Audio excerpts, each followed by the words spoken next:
Shri Gurubhyo Namaha, Shri Matre Namaha. Welcome to Veda Janani.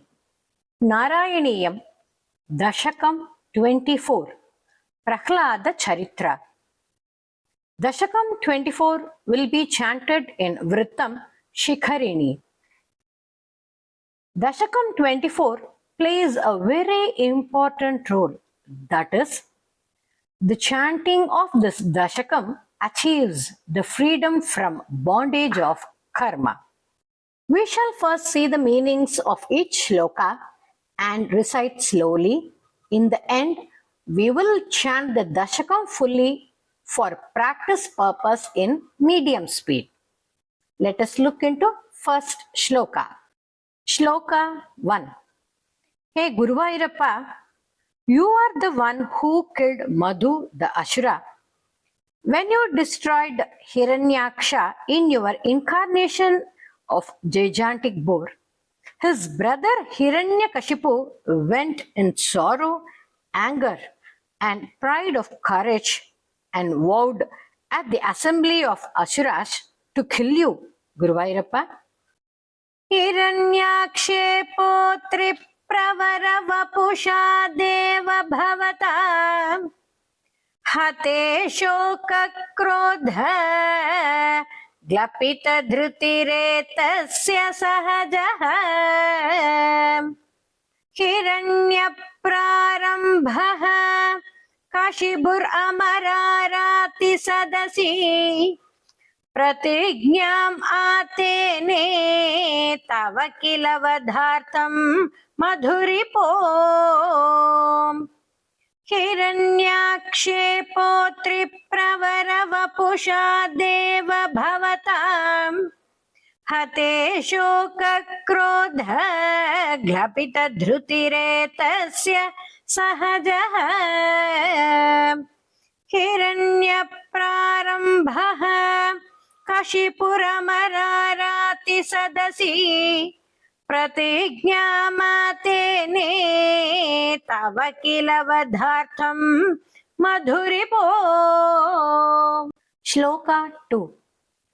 Krishna, in order to fulfill his challenge, he performed homas and yajna to Brahma, who soon appeared before him, and Hiranyakashipu obtained the boon of not being killed by any god, man or beast. His rudeness and bad manners, boosted by the boon, secured him to resolve to destroy this world which was under your secured arms. Ignoring you, he snatched even heavenly kingdom from Indra.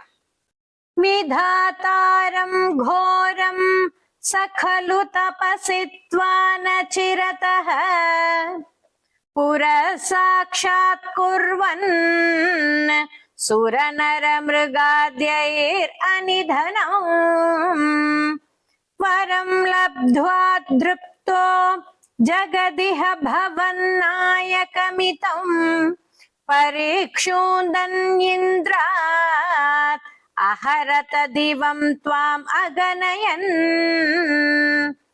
विधातारं घोरं स खलु तपसित्वा न चिरतः पुरः साक्षात् कुर्वन् सुरनरमृगाद्यैरनिधनम् वरं लब्ध्वा दृप्तो जगदिह भवन्नायकमिदम् परीक्षोदन्येन्द्रात् अहरत दिवं त्वाम् अगनयन्.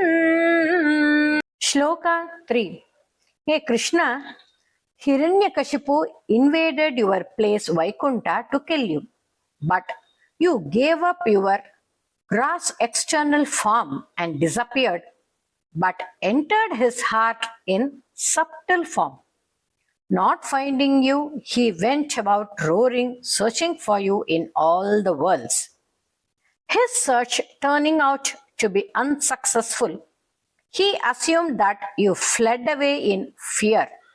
Proclaiming to be victorious, he returned.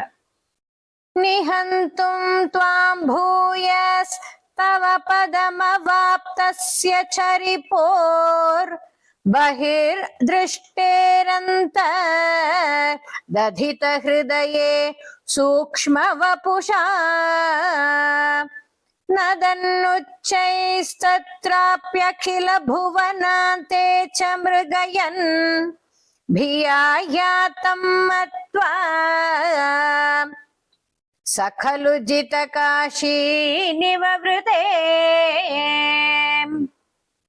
निहन्तुं त्वां भूयस्तव पदमवाप्तस्य चरिपोर् बहिर्दृष्टेरन्तर्दधित हृदये सूक्ष्मवपुषा नदन्नुच्चैस्तत्राप्यखिल भुवनान्ते च मृगयन् भिया यातं मत्वा स खलु जितकाशी निववृते.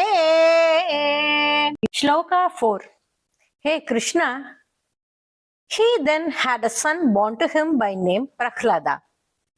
When Prahlada was born in his mother's womb, he absorbed the greatness of devotion to you from sage Narada. Notwithstanding Prahlada being a mere child and Asura by birth, he was absolutely devoted to you and became the most outstanding devotee of all your bhaktas, Krishna. Tatosya Prahladaha samadani suto garbhavasatau मुनेर्वीणापानेर्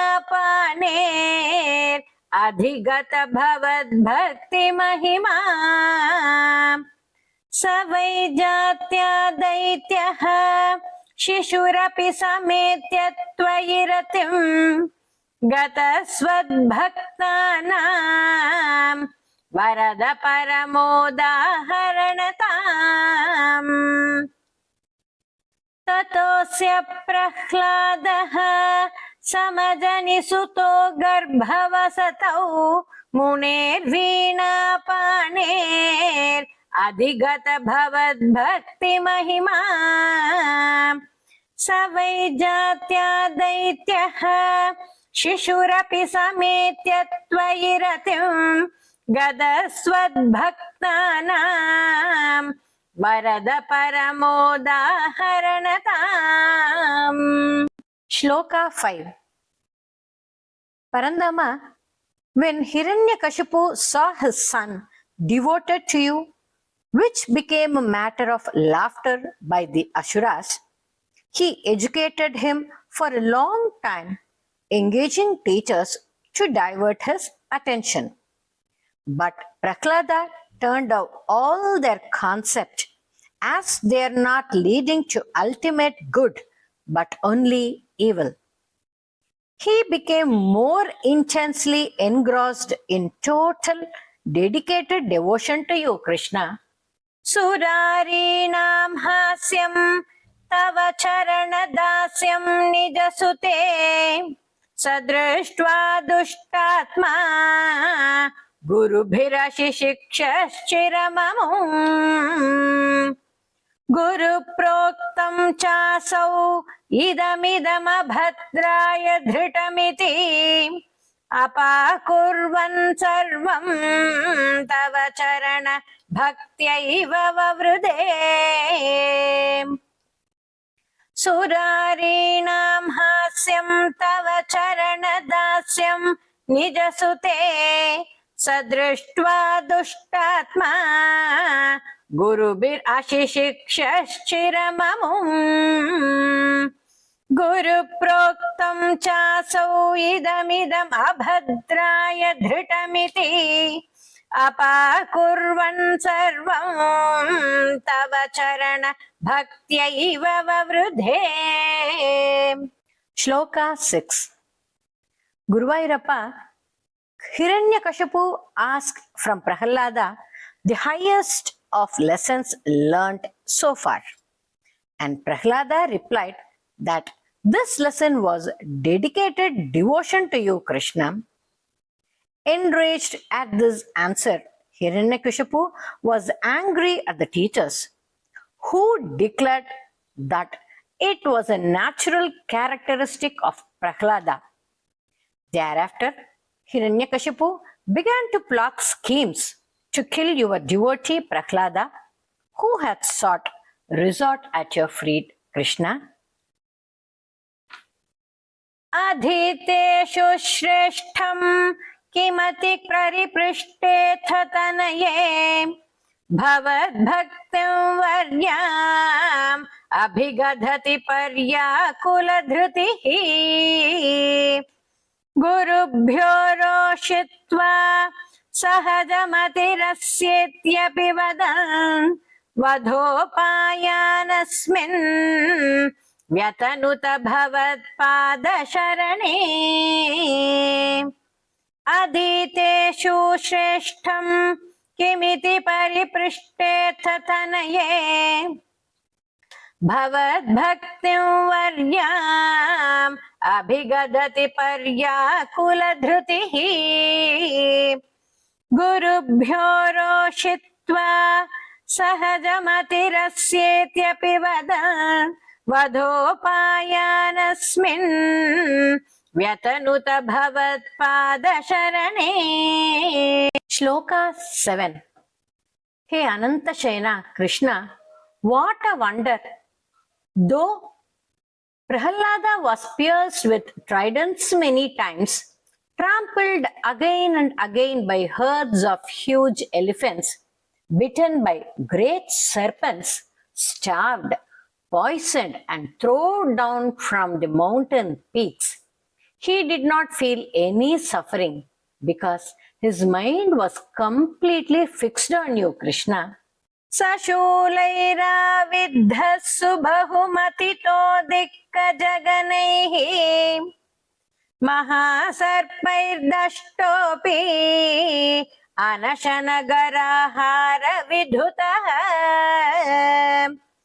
गिरीन्द्रावक्षित्तोऽपि अहः परमात्मन्नयि विभो त्वयि नस्तात्मत्वात् किमपि न निपीडाम् अभजतः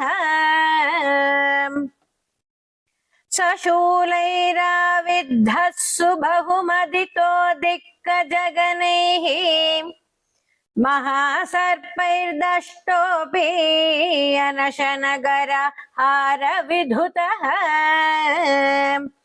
गिरीन्द्रावक्षित्तोऽपि अहः परमात्मन्नयि विभो त्वयि न्यस्तात्मत्वात् किमपि न निपीडाम् अभजतः. Shloka 8. Guruvairappa, feeling nervous and agitated at this, his cruel father Hiranyakashipu had tied Prahlada with a rope in the house of his teachers. There, Prahlada, in the absence of his teachers, taught the other students the higher philosophy of devotion and spiritual knowledge. Krishna. ततः शङ्काविष्टः स पुनरति दुष्टोऽस्य जनको गुरुक्त्या तद्गेहे किल वरुणपाशैस्तामरुणात् कुरोश्चासान्निध्ये स पुनरनुगान् दैत्यतनयान् भवद्भक्ते तत्त्वम् परमपि विज्ञानमशिषत् ततः शङ्काविष्टः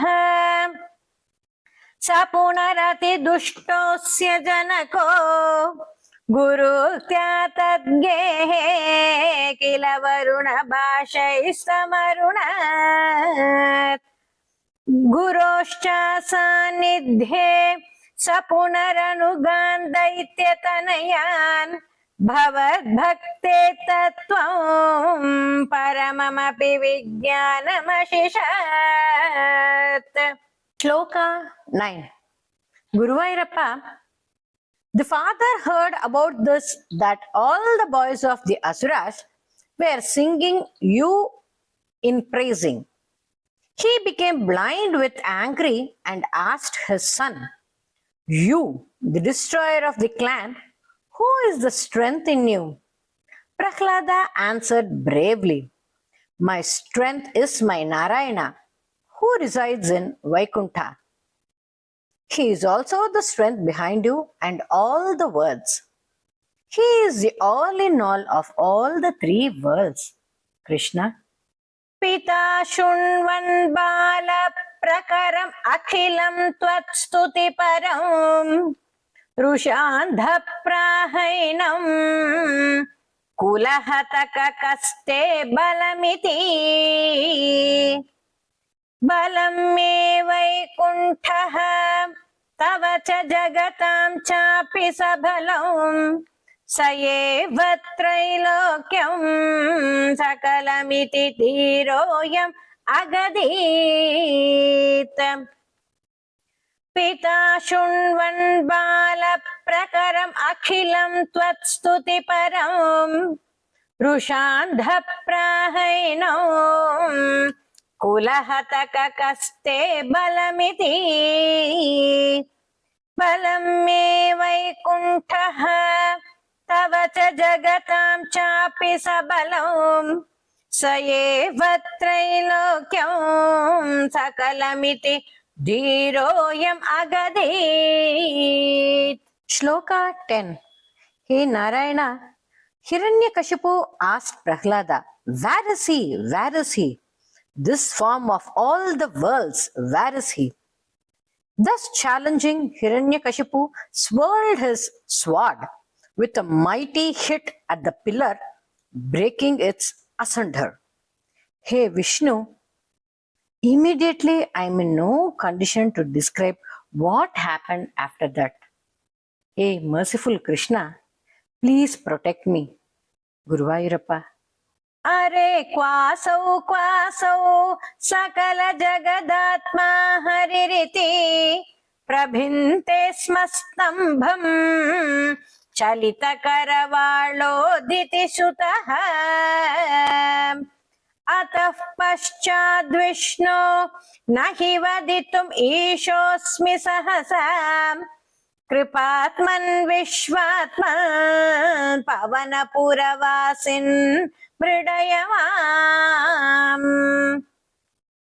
अरे क्वासौ सकल जगदात्मा हरिरिति प्रभिन्ते स्म स्तम्भम् चलितकरवाळोदिति सुतः अतः पश्चाद्विष्णो न हि वदितुमीशोऽस्मि सहसा कृपात्मन् विश्वात्मन् पवनपुरवासिन् मृडयमाम्. सर्वत्र गोविन्द नाम संकीर्तनं Govinda Govinda. Let's chant the full dashakam in the medium speed. हिरण्याक्षे पोत्रि प्रवर वपुषा देव भवता हते शोक क्रोध ग्लपित धृतिरेतस्य सहजः हिरण्य प्रारंभः कशिबुरमराराति सदसि प्रतिज्ञामातेने तव किल वधार्थं मधुरिपो विधातारं घोरं स खलु तपसि त्वान चिरतः पुरः साक्षात् कुर्वन् सुरनर मृगाद्यै अनिधनम् वरं लब्ध्वा तृप्तो जगदिह भवनायकमिदं परीक्षोदन्येन्द्रात् अहरत दिवं त्वाम् अगनयन् निहन्तुं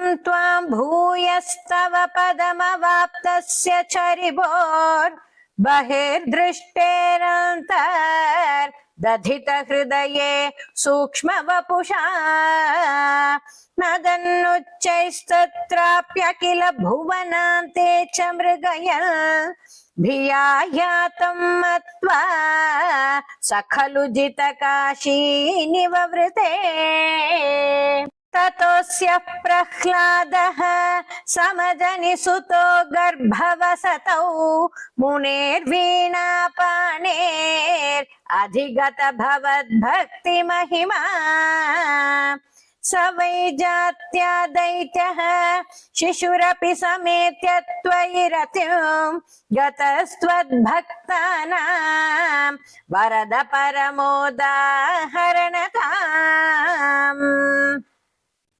सुरारीणां हास्यं तव चरणदास्यं निजसुते स दृष्ट्वा दुष्टात्मा गुरुभिरशिशिक्षश्चिरममौ गुरुप्रोक्तं चाशौ इदमिदम् अभद्राय दृढमिति अपाकुर्वन् सर्वं तव चरणभक्त्यैव ववृधे अधीतेषु श्रेष्ठं किमिति परिपृष्टेऽथ तनये भवद्भक्तिं वर्याम् अभिगदति पर्याकुलधृतिः गुरुभ्यो रोक्षित्वा सहजमतिरस्येत्यपि वदन् वधोपायानस्मिन् व्यतनुत भवत्पादशरणे सशूलैराविद्धः सुबहुमदितो दिक्कजगनैः महासर्पैदष्टोऽपि अनशनगः प्रारविधुतः किरीन्द्रावक्षित्तोऽपि अहः परमात्मन्नयि विभो त्वयि न्यस्तात्मत्वात् किमपि न निपीडाम् अभजतः ततः शङ्काविष्टः स पुनरतिदुष्टोऽस्य जनको गुरुक्त्या तद्गेहे किल वरुणभाषैः समरुणात् गुरोश्चासान्निध्ये स पुनरनुगान् दैत्यतनयान् भवद्भक्ते तत्त्वं परममपि विज्ञानमशिषत्